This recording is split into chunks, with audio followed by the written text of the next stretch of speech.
Bienvenue dans notre vidéo captivante. Un chef d'entreprise millionnaire offre une robe de luxe à sa cuisinière et l'emmène à une négociation. Quand elle commence à parler, tout le monde reste sans voix.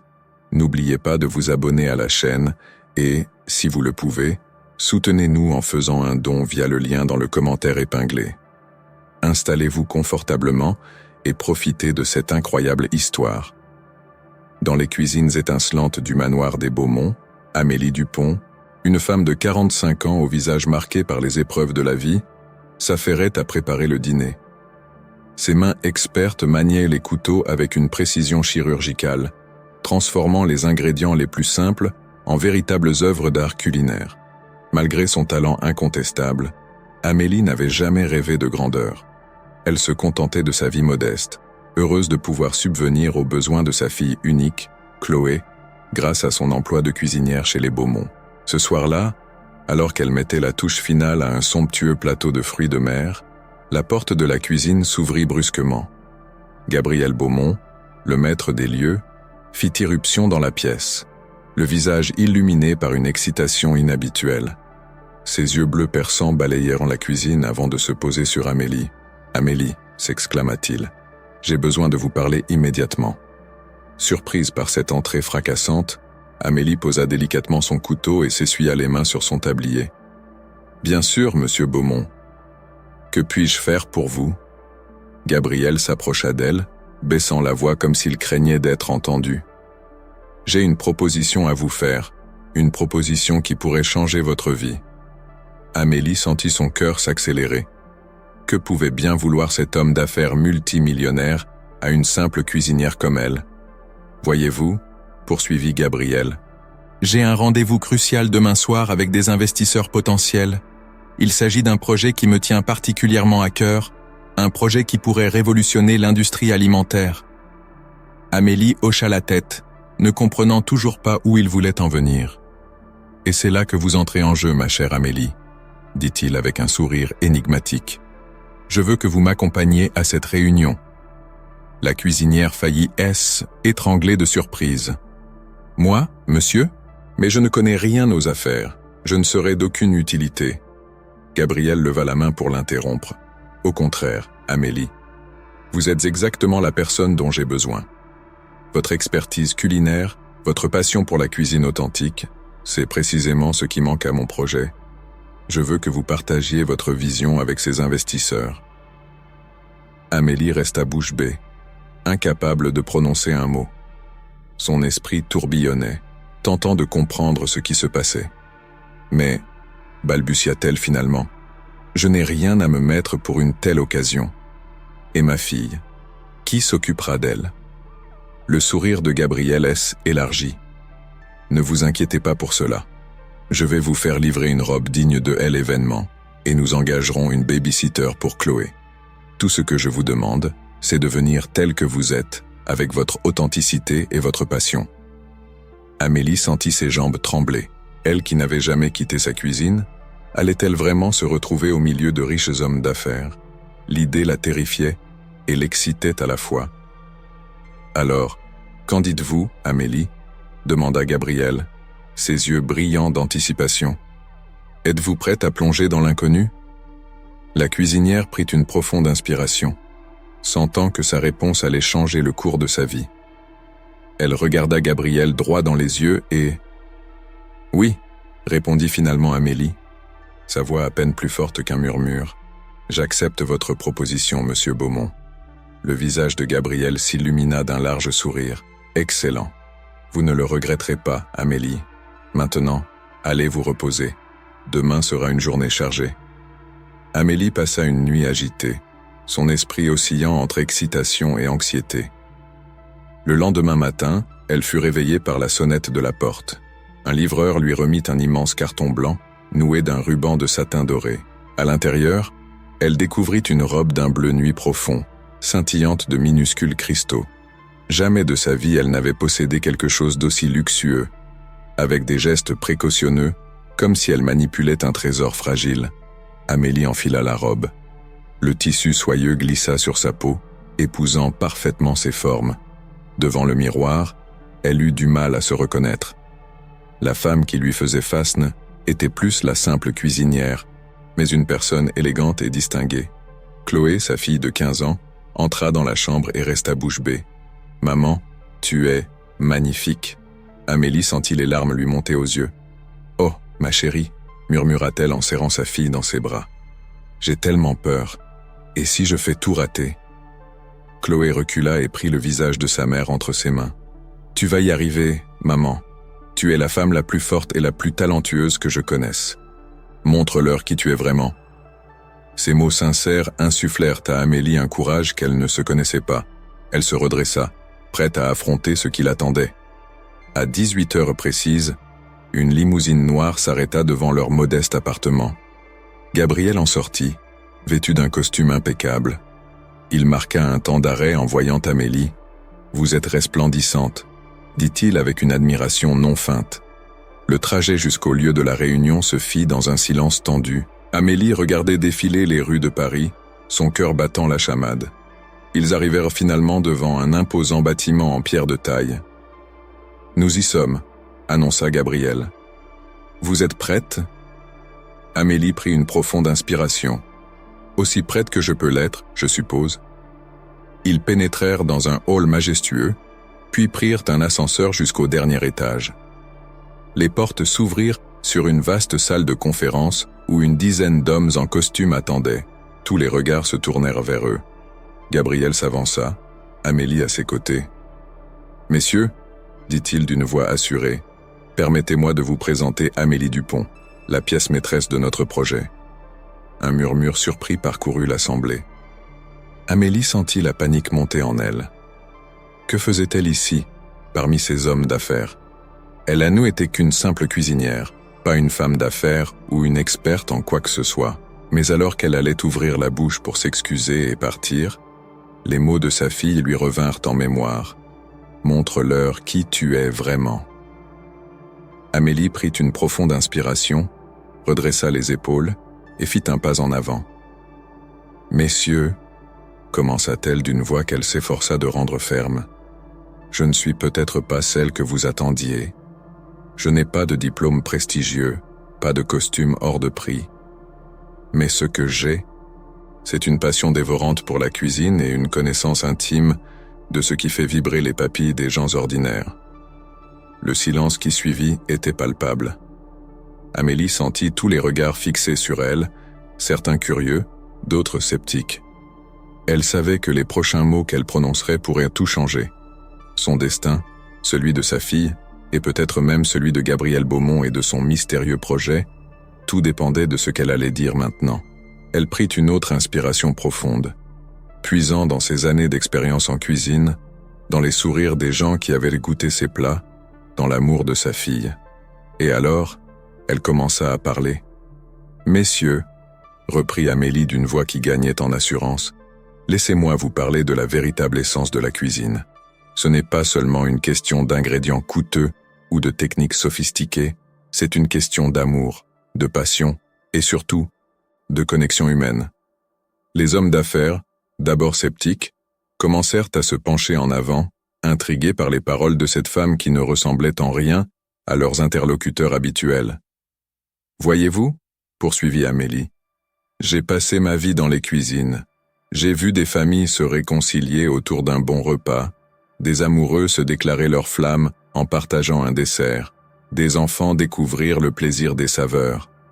La nourriture, messieurs, et c'est bien plus que du carburant pour nos corps. C'est le ciment de nos relations, le témoin de nos histoires. » Gabriel observait la scène avec un mélange de fierté et d'émerveillement. Il avait eu raison de faire confiance à son instinct en amenant Amélie. « Le projet de M. Beaumont, » continua Amélie, « ne vise pas seulement à révolutionner l'industrie alimentaire sur le plan technique. Il cherche à ramener l'âme dans nos assiettes. Imaginez des plats préparés avec le même soin, la même attention qu'une grand-mère mettrait à cuisiner pour ses petits-enfants, mais produits à grande échelle. Des repas qui nourrissent non seulement le corps, mais aussi l'âme. » Un murmure approbateur parcourut l'assemblée. Les visages éclairaient, les yeux brillaient d'intérêt. « Mais comment ?» demanda l'un des investisseurs. « Pouvez-vous garantir cette qualité, cette authenticité à grande échelle? Amélie sourit. C'était précisément la question qu'elle attendait. C'est là que mon expertise entre en jeu.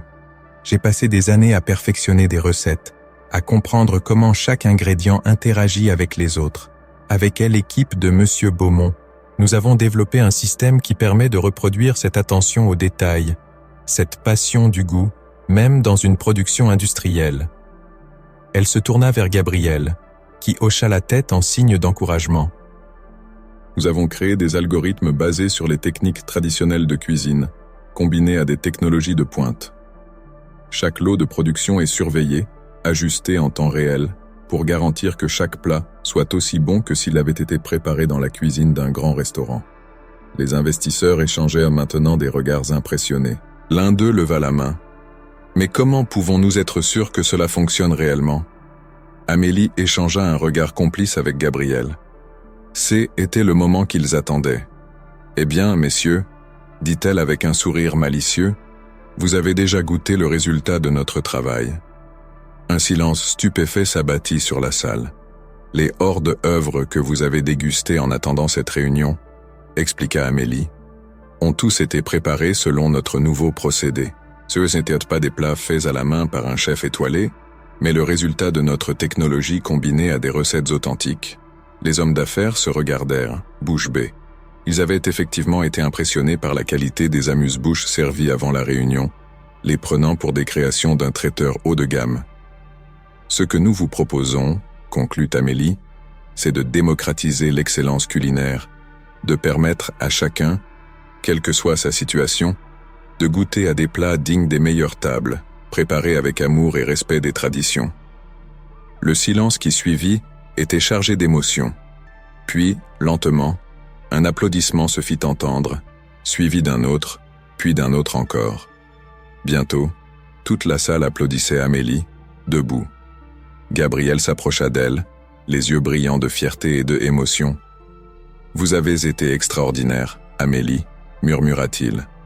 « Vous venez probablement de changer le cours de l'histoire culinaire. » Amélie, submergée par l'émotion, sentit des larmes de joie couler sur ses joues. Elle, qui n'avait jamais osé rêver plus grand que sa petite cuisine, venait de conquérir une salle remplie des hommes les plus influents de l'industrie.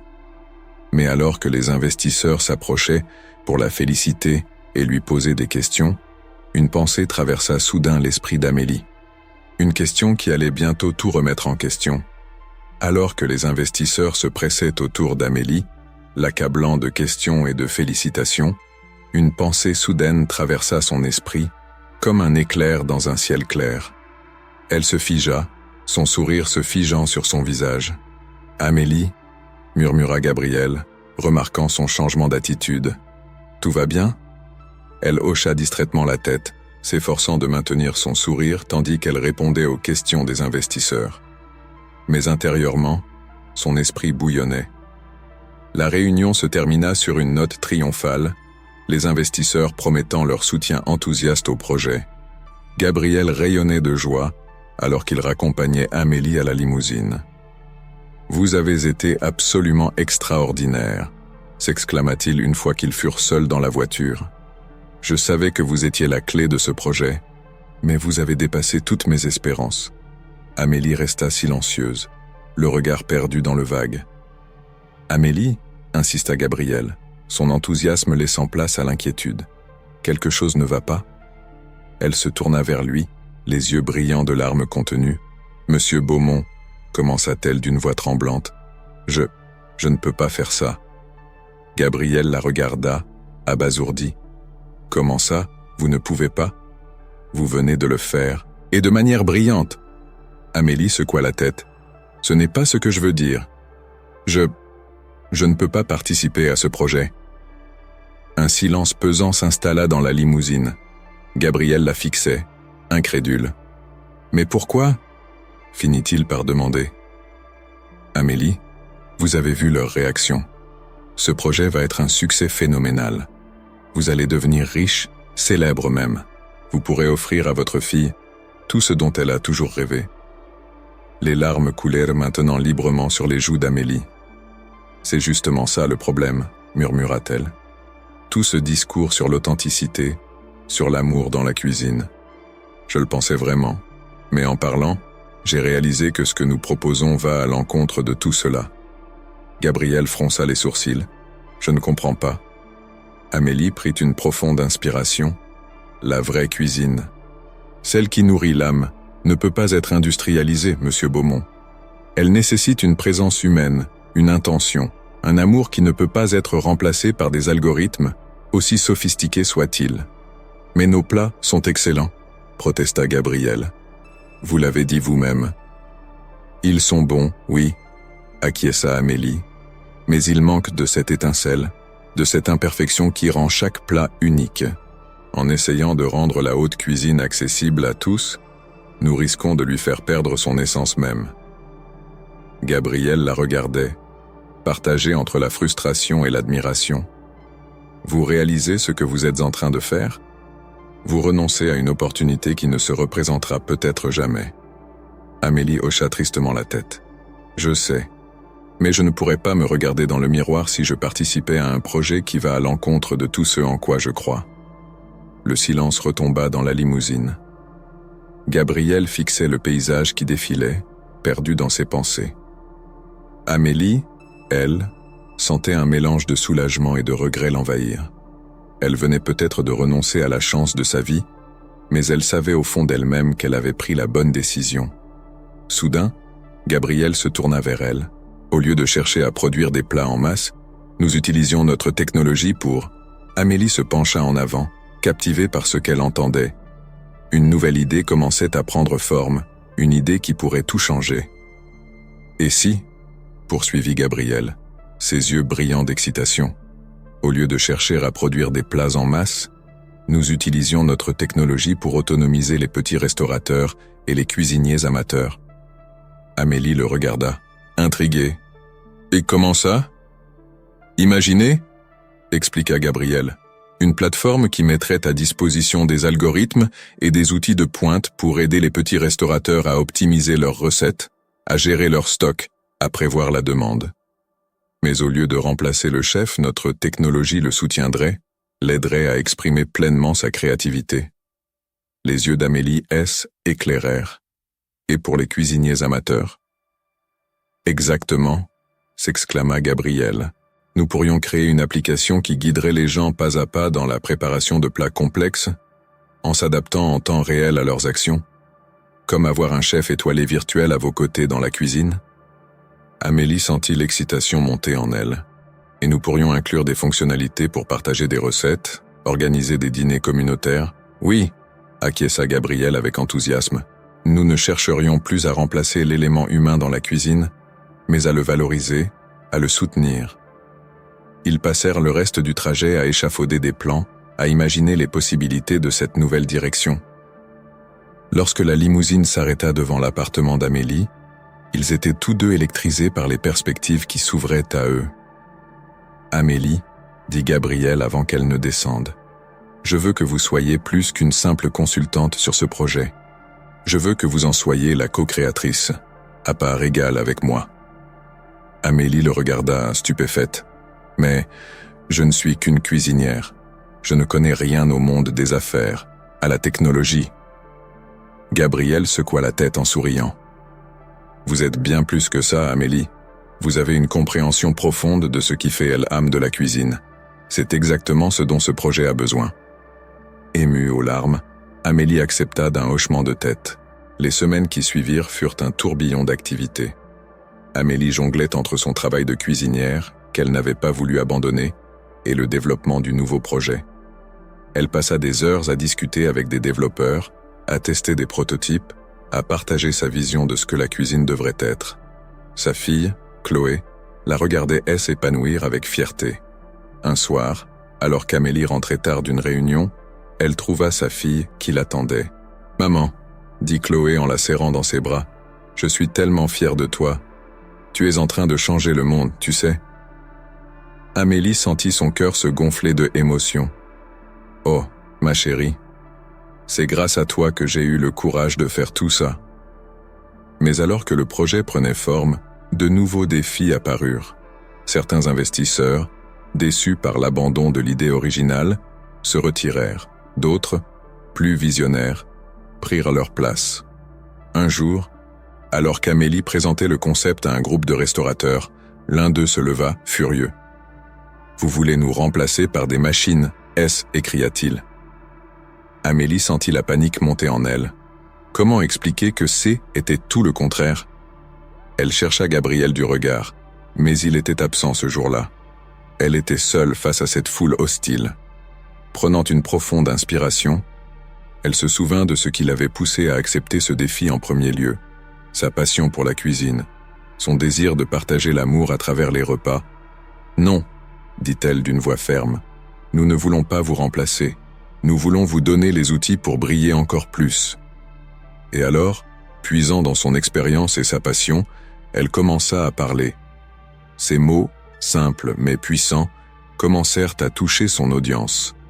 Peu à peu, les visages hostiles s'adoucirent, laissant place à la curiosité, puis à l'enthousiasme. À la fin de sa présentation, les restaurateurs l'applaudissaient, impatients d'en savoir plus sur ce projet qui promettait de révolutionner leur métier tout en préservant son essence. Mais alors qu'Amélie savourait ce succès, elle ne se doutait pas que le plus grand défi l'attendait encore. Un défi qui allait mettre à l'épreuve non seulement le projet, mais aussi sa relation avec Gabriel et tout ce en quoi elle croyait. Le projet d'Amélie et Gabriel, baptisé Cuisine Connectée, connut un succès fulgurant. En quelques mois, des milliers de restaurateurs et de passionnés de cuisine à travers la France adoptèrent la plateforme. Les témoignages affluaient. Des petits restaurants qui avaient retrouvé une nouvelle vie, des amateurs qui osaient enfin réaliser des plats complexes, des communautés qui se formaient autour de repas partagés. Amélie se sentait portée par une vague d'euphorie. Elle qui n'avait jamais osé rêver au-delà de sa petite cuisine, se retrouvait maintenant invitée sur les plateaux de télévision, interviewée dans les magazines. Sa fille Chloé rayonnait de fierté, affichant les articles sur sa mère dans sa chambre. Un soir, après une longue journée de travail, Amélie rentra chez elle pour trouver un énorme bouquet de fleurs sur la table. Une carte l'accompagnait. Pour célébrer notre 1 000e utilisateur. Rendez-vous demain au bureau pour une surprise. Gabriel. Le lendemain matin, Amélie se rendit au siège de l'entreprise, le cœur léger. Mais dès qu'elle entra dans le bureau de Gabriel, elle sentit que quelque chose n'allait pas. Son partenaire était assis derrière son bureau, l'air grave, en compagnie de 2 hommes en costume qu'elle ne connaissait pas. « Amélie » dit Gabriel d'une voix tendue. « Je te présente Mr. Lemarchand et Mr. Dupuis. Ils représentent Foodtech, l'un des plus grands groupes agroalimentaires du monde. » Amélie les salua poliment, un sentiment de malaise grandissant en elle. « Mademoiselle Dupont, » commença Monsieur Lemarchand, « nous sommes impressionnés par le succès de Cuisine Connectée. C'est pourquoi nous souhaitons faire une offre d'acquisition. » Amélie sentit son cœur s'arrêter. « Une acquisition ?» Gabriel intervint rapidement. « Ils proposent une somme considérable, Amélie. Cela nous permettrait d'étendre la plateforme à l'échelle mondiale en un temps record. »« Mais, » balbutia Amélie, « qu'adviendrait-il de notre vision, de notre engagement envers les petits restaurateurs, les communautés ?» Messire Dupuis sourit d'un air condescendant. « Mademoiselle Dupont, avec nos ressources, nous pourrions toucher des millions de personnes. Bien sûr, certains ajustements seraient nécessaires pour maximiser la rentabilité. » Amélie sentit la colère monter en elle. « Des ajustements ? Vous voulez dire abandonner tout ce qui fait l'âme de notre projet ?» Elle se tourna vers Gabriel, cherchant son soutien. Mais ce qu'elle vit dans ses yeux la glaça. Il y avait de l'hésitation, de la convoitise même. « Amélie, » dit-il doucement, « pense à tout ce que nous pourrions accomplir avec ces ressources. Nous pourrions vraiment changer le monde de la cuisine. »« Mais à quel prix ?» répliqua-t-elle. « En vendant notre âme à une multinationale qui ne se soucie que du profit ?» Le silence qui suivit était lourd de tension. Amélie regarda tour à tour Gabriel et les 2 hommes d'affaires, réalisant soudain l'ampleur du fossé qui la séparait de ce monde. « J'ai besoin de réfléchir », dit-elle finalement, avant de quitter précipitamment le bureau. Elle erra dans les rues de Paris, l'esprit en ébullition. Comment en était-il arrivé là ? Comment le rêve qu'ils avaient construit ensemble pouvait-il être si facilement menacé ? Ses pas la menèrent inconsciemment vers le petit restaurant où elle avait commencé sa carrière de cuisinière. À sa grande surprise, il était toujours là, modeste mais accueillant au milieu des boutiques chics qui avaient envahi le quartier. Elle poussa la porte, assaillie par les souvenirs. Le propriétaire, un vieil homme aux cheveux blancs, la reconnut immédiatement. « Amélie !» s'exclama-t-il. « Quelle surprise! J'ai vu ce que tu as accompli. Je suis si fier de toi. » Submergée par l'émotion, Amélie fondit en larmes. Entre deux sanglots, elle lui raconta tout. Le succès, la proposition d'acquisition, son dilemme. Le vieil homme, elle, écouta attentivement, puis lui prit doucement les mains. « Amélie, dit-il, rappelle-toi pourquoi tu as commencé tout ça. Ce n'était pas pour l'argent ou la gloire, n'est-ce pas ?» Amélie secoua la tête, les yeux embués. « Tu as un don, ma petite, le don de toucher les cœurs à travers la cuisine. Ne laisse personne te l'enlever. » Ces mots résonnèrent profondément en elle. Soudain, elle sut ce qu'elle devait faire. Mais cela signifiait peut-être perdre tout ce qu'elle avait construit, peut-être même sa relation avec Gabriel. Déterminée, elle quitta le restaurant, prête à affronter ce qui l'attendait. Ce qu'elle ne savait pas, c'est que sa décision allait déclencher une série d'événements qui allaient bouleverser non seulement sa vie, mais l'ensemble du monde culinaire. Amélie retourna d'un pas décidé au siège de cuisine connectée. Son cœur battait la chamade, mais sa résolution était inébranlable. Quand elle entra dans le bureau de Gabriel, les trois hommes étaient toujours là, discutant avec animation. « Ah, Amélie, dit Gabriel en la voyant, as-tu pris ta décision ?» Elle prit une profonde inspiration. « Oui, j'ai pris ma décision. Et ma réponse est non, nous ne vendrons pas cuisine connectée. » Un silence stupéfait s'abattit sur la pièce. Gabriel la regardait, bouche bée. « Mais Amélie, tu ne comprends pas l'opportunité que nous... » « Non, Gabriel, l'interrompit-elle fermement. C'est toi qui ne comprends pas. Nous avons créé quelque chose de précieux, quelque chose qui aide vraiment les gens. Je ne laisserai pas une grande entreprise dénaturer notre vision pour du profit. » Monsieur le marchand se leva, le visage rouge de colère. « Vous faites une grave erreur, mademoiselle Dupont.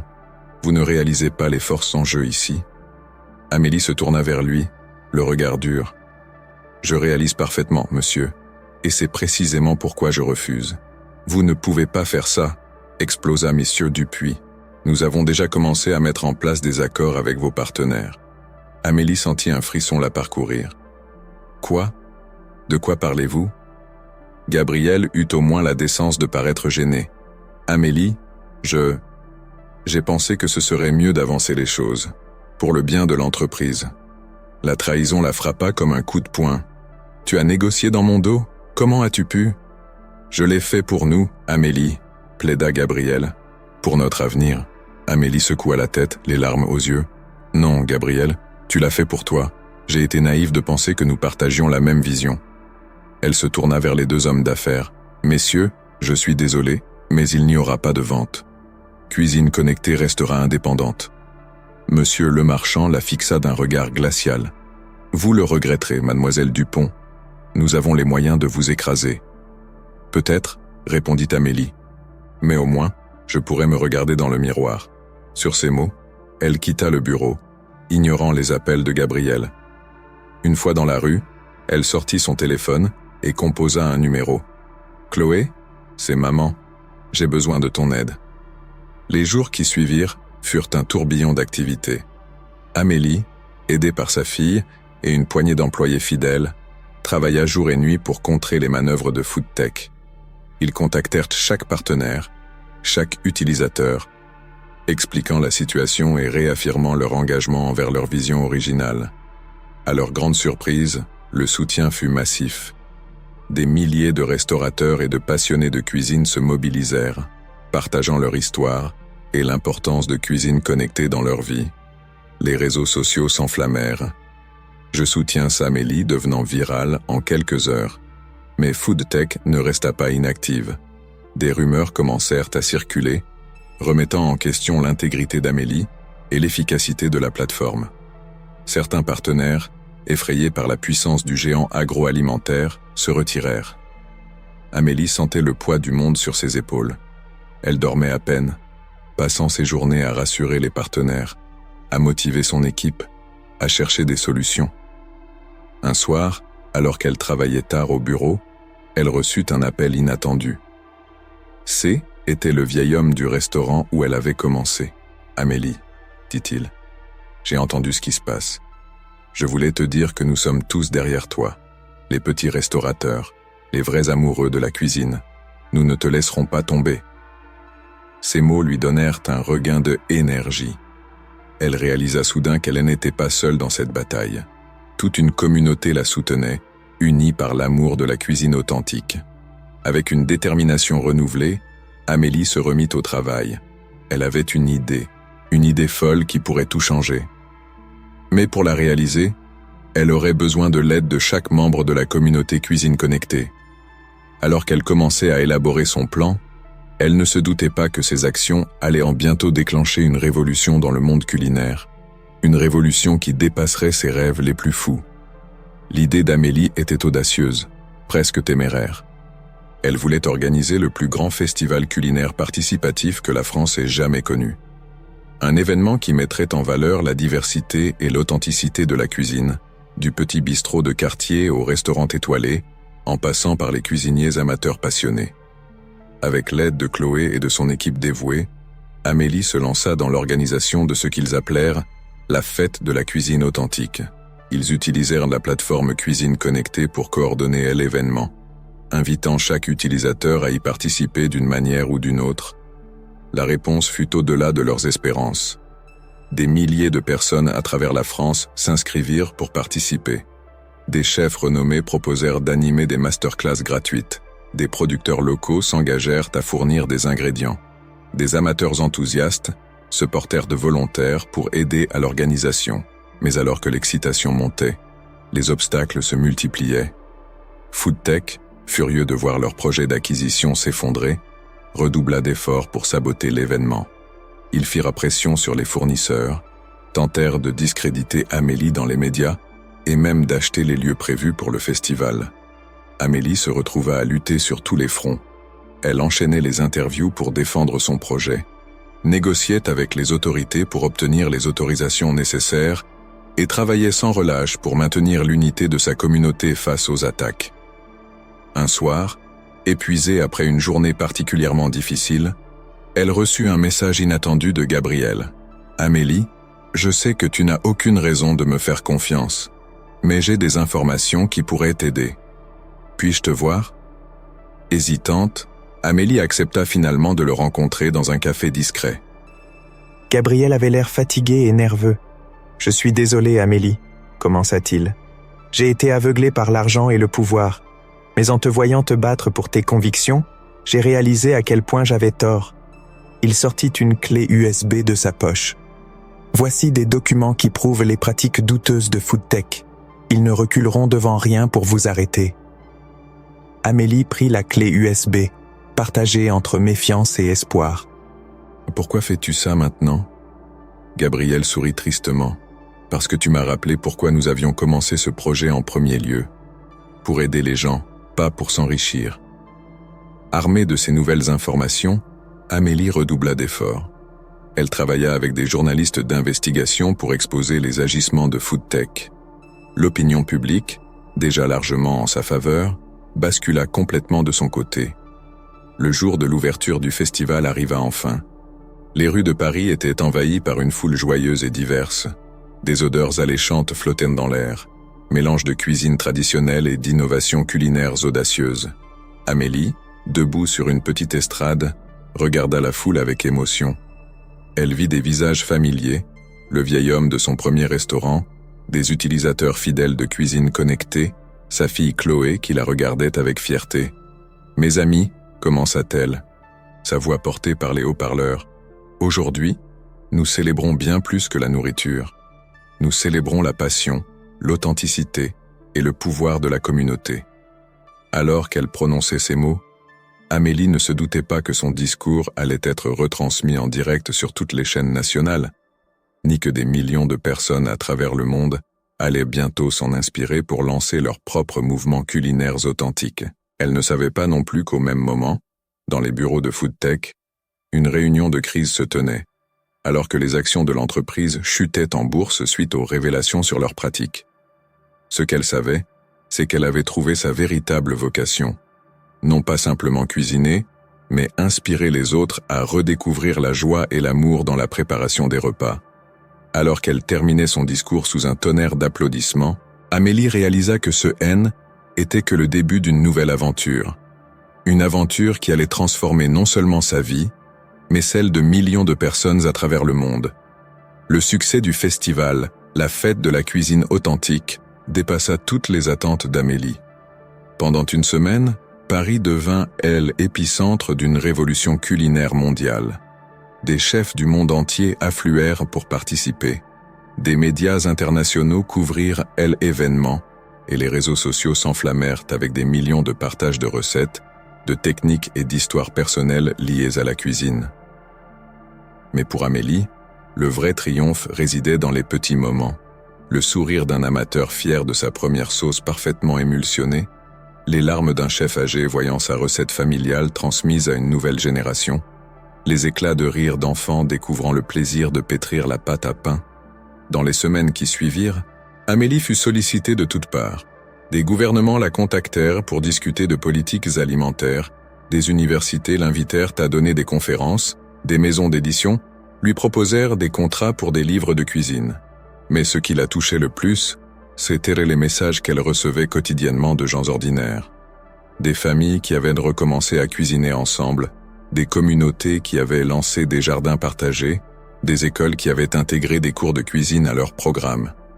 Un jour, alors qu'elle parcourait ces messages, Amélie eut une révélation. Elle comprit que sa mission allait bien au-delà de la simple cuisine. Il s'agissait de préserver et de transmettre un héritage culinaire, de reconnecter les gens à leurs racines à travers la nourriture. Forte de cette nouvelle vision, Amélie décida de transformer Cuisine Connectée. Au lieu d'une simple plateforme technologique, qui préservait non seulement les recettes, mais aussi les histoires, les techniques et les rituels associés à chaque plat. Chloé, qui avait pris un rôle de plus en plus important dans l'entreprise, dirigeait ce projet avec passion. « Maman, dit-elle un jour, tu te rends compte que nous sommes en train de créer l'équivalent culinaire de Wikipédia ?» Amélie sourit, fière de voir sa fille s'épanouir dans ce rôle. « C'est bien plus que ça, ma chérie. Nous préservons l'âme même de nos cultures. Mais le succès attire toujours l'attention, pas toujours bienveillante. » Des groupes de pression liés à l'industrie agroalimentaire commencèrent à s'inquiéter de l'influence grandissante d'Amélie et de Cuisine Connectée. Ils lancèrent des campagnes de dénigrement, accusant le mouvement de s'opposer au progrès et de promouvoir des pratiques alimentaires non scientifiques. Amélie se retrouva une fois de plus au cœur d'une tempête médiatique, mais cette fois, elle était prête. Avec l'aide de nutritionnistes, de chefs renommés et même de quelques politiciens progressistes, elle riposta, démontrant les bienfaits d'une alimentation authentique et variée sur la santé et l'environnement. Le débat prit une ampleur nationale, puis internationale. Amélie fut invitée à s'exprimer devant l'ONU sur les enjeux de l'alimentation mondiale. Debout à la tribune, face aux représentants du monde entier, elle se remémora son parcours, de simple cuisinière à porte-parole d'un mouvement mondial. « Mesdames et messieurs, commença-t-elle, sa voix légèrement tremblante d'émotion, la nourriture n'est pas qu'une question de calories ou de profit, c'est le cœur même de nos cultures, le lien qui nous unit à notre terre et à notre histoire. En préservant notre héritage culinaire, nous préservons notre humanité. » Alors qu'elle poursuivait son discours, Amélie ne se doutait pas que ses paroles allaient inspirer une nouvelle génération de chefs, d'agriculteurs et d'innovateurs culinaires. Elle ne savait pas non plus que son intervention allait conduire à la création d'un nouveau programme de l'ONU dédié à la préservation du patrimoine culinaire mondial. Ce qu'elle savait, c'est qu'elle avait trouvé sa véritable vocation, et que chaque plat préparé avec amour, chaque recette transmise, chaque repas partagé était une victoire pour l'humanité tout entière. 10 ans s'étaient écoulés depuis le discours d'Amélie à l'ONU. Le monde culinaire avait connu une transformation remarquable. La bibliothèque culinaire vivante était devenue une ressource inestimable, consultée quotidiennement par des millions de personnes à travers le globe. Des communautés entières avaient redécouvert leurs traditions culinaires perdues, et de nouvelles fusions gastronomiques étaient nées de l'échange culturel facilité par Cuisine Connectée. Amélie, maintenant dans la soixantaine, avait progressivement cédé la direction quotidienne de l'entreprise à Chloé. Elle consacrait son temps à voyager, à rencontrer des communautés, à goûter et à apprendre. Chaque voyage était une nouvelle aventure, une nouvelle histoire à ajouter à la tapisserie culinaire qu'elle avait contribué à tisser. Un jour, alors qu'elle savourait un café dans un petit bistrot parisien, elle reçut un appel de Chloé. « Maman », dit sa fille, la voix tremblante d'excitation. « Tu ne vas pas croire ce qui vient d'arriver. L'ONU a décidé de créer une journée mondiale de la cuisine authentique. Et ils veulent que tu sois l'invité d'honneur pour le lancement. » Amélie sentit son cœur se gonfler de fierté et d'émotion. « C'est merveilleux, ma chérie, mais tu sais quoi ? J'ai une meilleure idée. » Dans les semaines qui suivirent, Amélie et Chloé travaillèrent d'arrache-pied pour transformer cet événement en quelque chose d'encore plus spécial. Au lieu d'une cérémonie formelle, elles proposèrent un festin mondial participatif. L'idée était simple. Le même jour, à la même heure, des gens du monde entier se réuniraient pour préparer et partager un repas, chacun apportant un plat représentatif de sa culture. Le jour J arriva. De New York à Tokyo, de Rio à Moscou, des millions de personnes se rassemblèrent dans les maisons, les restaurants, les parcs, pour célébrer la diversité culinaire mondiale. La plateforme Cuisine Connectée bourdonnait d'activités, les gens partageant en temps réel des photos, des recettes, des histoires. À Paris, Amélie présidait un immense banquet sur les Champs-Élysées. La célèbre avenue avait été transformée en une gigantesque table de fête, accueillant des milliers de convives. L'air était empli d'une cacophonie joyeuse de langues et de rires, mêlés aux arômes enivrants de centaines de plats différents. Alors qu'elle observait cette scène merveilleuse, Amélie aperçut un visage familier dans la foule. Était Gabriel. Il ne était pas vu depuis des années. Il s'approcha d'elle, l'air hésitant. « Amélie, » dit-il doucement. « Je voulais juste te dire, tu avais raison, surtout, ce que tu as accompli, c'est bien au-delà de ce que j'aurais pu imaginer. » Amélie lui sourit chaleureusement. « Merci, Gabriel. Mais ce n'est pas mon accomplissement.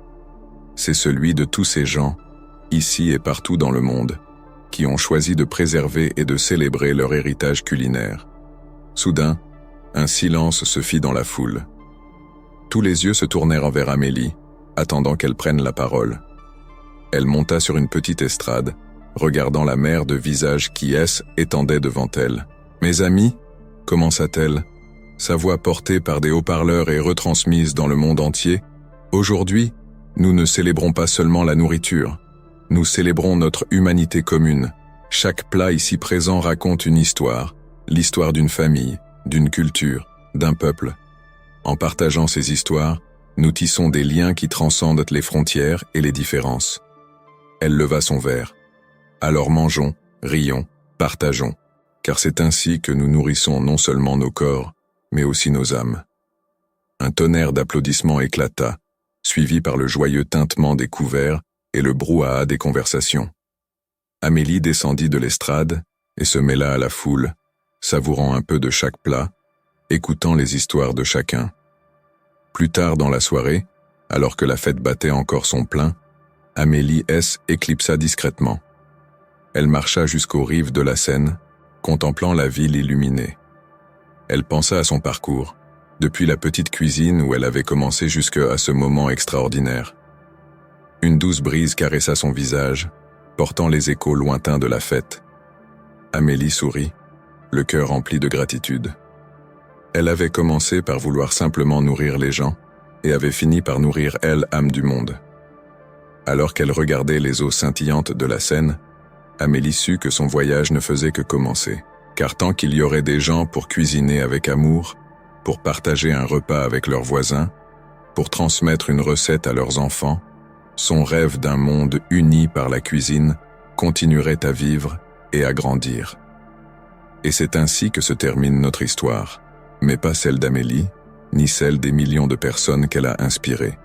Car chaque fois que quelqu'un, quelque part dans le monde, prépare un plat avec amour et le partage avec d'autres, L'héritage d'Amélie continue de vivre, un repas à la fois,